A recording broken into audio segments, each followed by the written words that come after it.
এটা সারা ভারতবর্ষের মানুষ দেখেছে। আমরা বললাম আলহামদুলিল্লাহ। মহামান্য সুপ্রিম কোর্টের বিচারপতিরা বললেন যে ওখানে মুসলমানরা নামাজ পড়ত, এটা আমরা সবাই দেখেছি। আমরা বললাম আলহামদুলিল্লাহ। আরো সুপ্রিম কোর্টের বিচারপতিরা বললেন যে ওখানে দিনের আলোতে যারা বাবরি মসজিদ ভেঙেছিল তারা অপরাধ করেছিল, দেশের আইনকে তারা ভুল দেখিয়েছিল, দেশের বিচার ব্যবস্থাকে তারা অগ্রাহ্য করেছিল, এটা তারা অপরাধ করেছিল। আমরা বললাম আলহামদুলিল্লাহ। তারপরে মহামান্য সর্বোচ্চ আদালত বললেন সবটাই মুসলমানদের জায়গা, কিন্তু যেহেতু হিন্দু ভাইরা তারা চাইছেন যে অযোধ্যায় বাবরি মসজিদের জায়গায় একটা রাম মন্দির তৈরি হোক, তাই আদালত ফয়সালা নিচ্ছে বাবরি মসজিদের জায়গাটা হিন্দু ভাইদের দিয়ে দেওয়া হচ্ছে। এ ব্যথা কিন্তু আমাদের কলিজায় বিদ্ধ হয়েছে। তারপরেও কিন্তু আদালতের ফয়সালা বলে আমরা মেনে নিয়েছিলাম।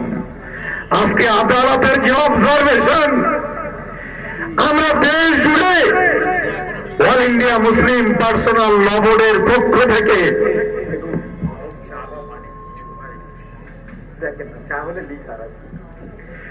আমরা গোটা দেশ জুড়ে বলেছি যে তোমরা ভাই হিন্দু ভাইরা তোমাদের জায়গায় তোমরা মন্দির বানাও, তোমাদের পয়সায় তোমরা মন্দির বানাও, তোমরা সেখানে তোমাদের পুজো করো, মন্দির তোমরা পরিচালনা করো। দেশ জুড়ে মন্দির হয়েছে। হ্যাঁ, খুব ভালো।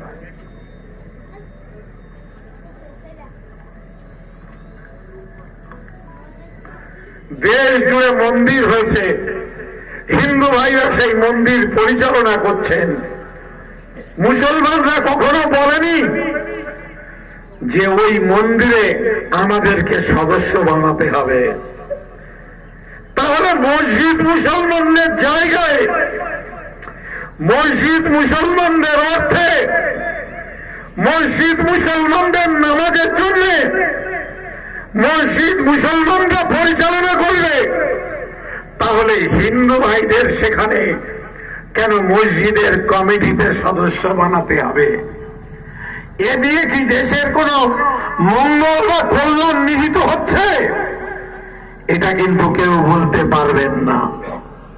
তাই আমরা জানি একই প্রশ্ন গত পরশুদিন মহামান্য সুপ্রিম কোর্টের অবজারভেশনে এসেছে।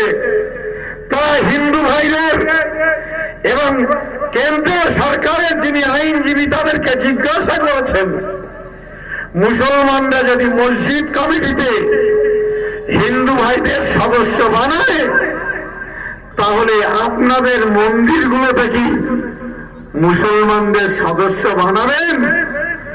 এ কথা কেন্দ্রের সরকারের আইনজীবীরা জবাব দিতে পারেনি।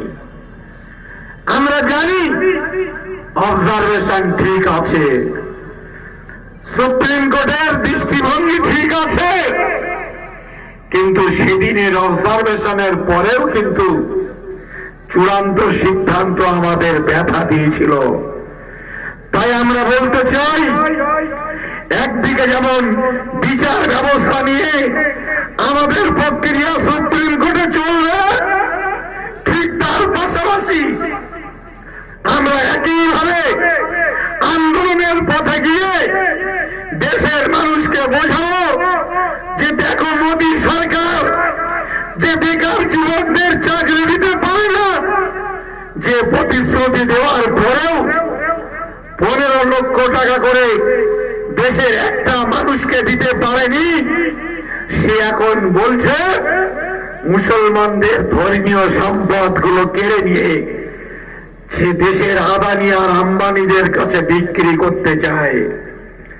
আমি আমার হিন্দু ভাইদেরকে বলতে চাই, আমি আমার পুলিশের বন্ধুদের বলতে চাই, আমি বিজেপির বন্ধুদেরকেও বলতে চাই, জেনে রাখবেন আমাদের এই আন্দোলন মসজিদের অধিকার কেড়ে নেওয়ার বিরুদ্ধে আন্দোলন, আমাদের এই আন্দোলন কবরস্থানের অধিকার কেড়ে নেওয়ার বিরুদ্ধে আন্দোলন, আমাদের এই আন্দোলন মাদ্রাসার অধিকার কেড়ে নেওয়ার বিরুদ্ধে আন্দোলন, আমাদের এই আন্দোলন কিন্তু হিন্দু ভাইদের বিরুদ্ধে আন্দোলন নয়, আপনাদের মন্দিরের বিরুদ্ধে আন্দোলন নয়, আপনাদের ধর্মীয় স্থানের বিরুদ্ধে আন্দোলন নয়। আমাদের যেভাবে আমাদের ধর্মীয় স্বাধীনতা কেড়ে নিতে চাইছে, যেভাবে মসজিদের জায়গা কেড়ে নিতে চাইছে, যেভাবে কবরস্থানগুলোকে বুলডোজার দিয়ে তারা ভেঙে চুরমার করে সেখানে বড় বড় বিল্ডিং করতে চাইছে, তার বিরুদ্ধে আমাদের আন্দোলন। আপনাদের যদি মন্দিরে আঘাত আসে, আমি জানি আপনারা তখনও প্রতিবাদ করবেন, আমাদের বলবেন, মুসলমানরাও আপনাদের সেই আন্দোলনে অংশ নেবে। আমরা চাই হিন্দু ভাইরা তাদের ধর্ম, তাদের আস্থা, তাদের বিশ্বাস, তাদের ধর্মীয় স্থান নিয়ে তারা পুজো অর্চনা করুক। মুসলমান ভাই তাদের মসজিদ, তাদের মাদ্রাসা, তাদের কবরস্থান, তাদের ঈদগাহ, এটা নিয়ে তাদেরকে সুষ্ঠুভাবে তাদের ধর্ম পালনের অধিকারকে, যা বাবা সাহেব আম্বেদকরের সংবিধান যে অধিকার সুনিশ্চিত করেছে, তা মুসলমানদের যথাযথভাবে করতে দেওয়া হোক। এই ক্ষেত্রে কোনোভাবে আপোষ কিন্তু মুসলমানরা করবে না। আমি জানি আপনারা এই কাদার মধ্যে দাঁড়িয়ে আছেন, কষ্ট পাচ্ছেন, আর আমাদেরও আজকে পশ্চিম বাংলার বিভিন্ন জায়গায় সভা চলছে। সকালবেলাতে পুলিশ বন্ধুদের সঙ্গে এক প্রস্তাব মিটিং হয়েছে।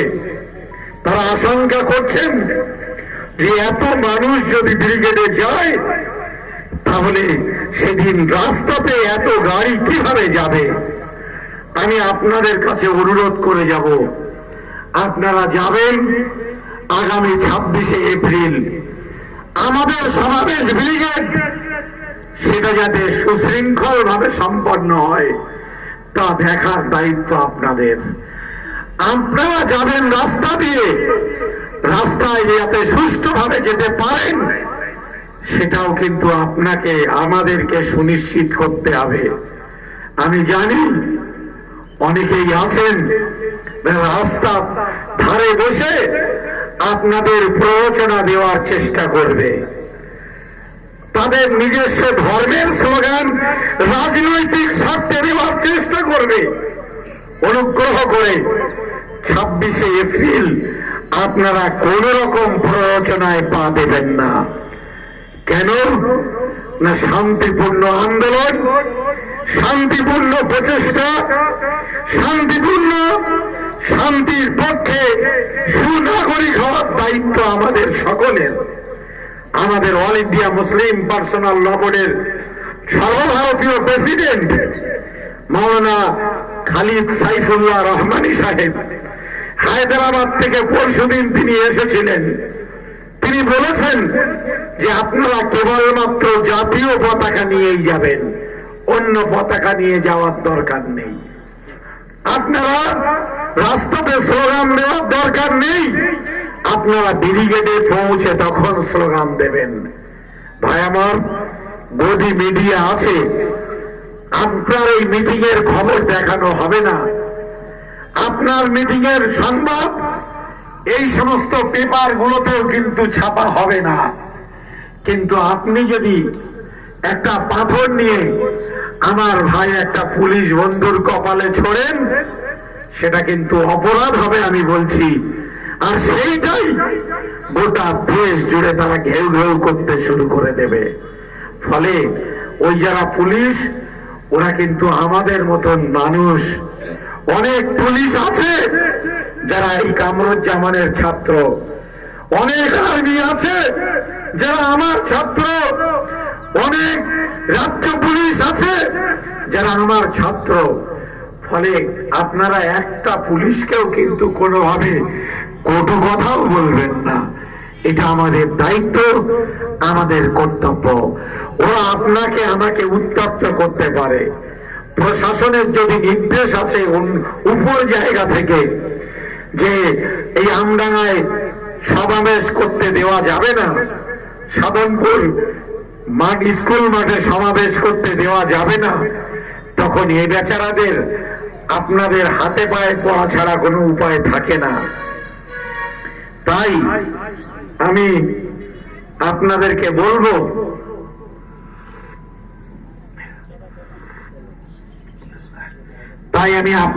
বলবো, যে আপনারা অনুগ্রহ করে আন্দোলনের যে ডিসিপ্লিন সেটা বজায় রাখবেন।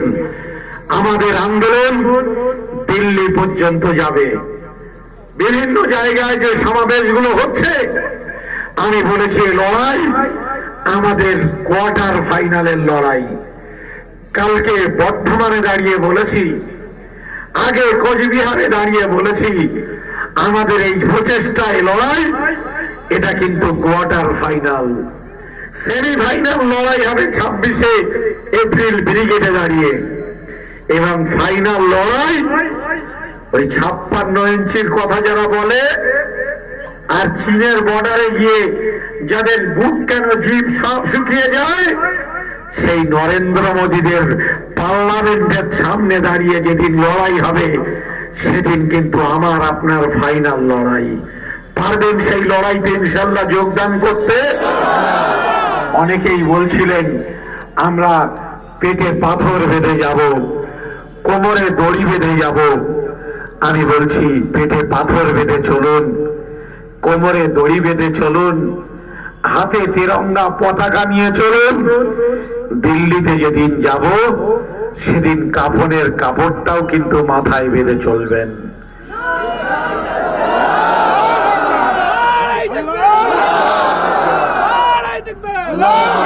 ফলে এই লড়াই যখন দিল্লি পর্যন্ত হবে, তখন সেমিফাইনালের লড়াই কলকাতা পর্যন্ত গিয়ে আপনারা অনুগ্রহ করে যেন হাঁপিয়ে পড়বেন না। অনেক ষড়যন্ত্র হবে, কিন্তু কোন ষড়যন্ত্রে আপনারা পা দিয়ে বিজেপিকে যেন সুবিধা করবেন না। হিন্দু ভাইরা আমাদের বন্ধু, ধর্মপ্রাণ হিন্দু ভাইরাও আমাদের বন্ধু, যারা মন্দিরে পুজো করে তারাও আমাদের বন্ধু। কিন্তু জেনে রাখবেন আরএসএস আর বিজেপি তারা আমাদের বন্ধু নয়, তারা আমাদেরকে শত্রু হিসাবে ঘোষণা করেছে। ফলে তাদের সাথে আমরা বন্ধুত্ব করতে পারবো না। তাই ভাই আমার, আমি অনেক দূরে যাব, চেষ্টা করব গলা বসে গেলেও যতগুলো সভায় মানুষের কাছে কথা বলা যায়, আপনারা যতক্ষণ সভা চলবে সভায় আপনারা বক্তব্য রাখুন। মাগরিবের আগে বক্তব্য শেষ করে দেওয়ার জন্য আমি কর্মকর্তা ভাইদের কাছে অনুরোধ করছি। আর আপনারা সুষ্ঠুভাবে আজকেও বাড়ি যাবেন, সুষ্ঠুভাবে 26শে এপ্রিল ব্রিগেডে যাবেন। আমাদের মাননীয় মুখ্যমন্ত্রী তিনিও ভয় পাচ্ছেন, তাই বলছিলেন সভাটা নেতাজি ইন্ডোরে করলে ভালো হয়। আমাদের সর্বভারতীয় সভাপতি বলেছেন যে এত মানুষ আসবেন, এত মানুষের কলিজার যন্ত্রণার ব্যথা, তা নিয়ে যদি কিছু কথা বলতে হয় তাহলে ব্রিগেডের মতো একটা খোলা ময়দান দরকার। আমার বিশ্বাস পুলিশ প্রশাসনের সহযোগিতায় আমাদের রাজ্যের মুখ্যমন্ত্রী খোলা ময়দান ব্রিগেড সমাবেশ যাতে আমরা সুষ্ঠুভাবে করতে পারি, তার সব রকম বন্দোবস্ত তিনি আমাদের করবেন। এই আশা, এই প্রত্যাশা রেখে আপনারাও শান্তিপূর্ণ আন্দোলন করবেন, আপনাদের প্রতি এই ভরসা রেখে, আর মহান আল্লাহ রাব্বুল আলামিনের করুণা আর রহমতের আশা নিয়ে আমি আমার বক্তব্য শেষ করছি। আসসালামু আলাইকুম। আল্লাহ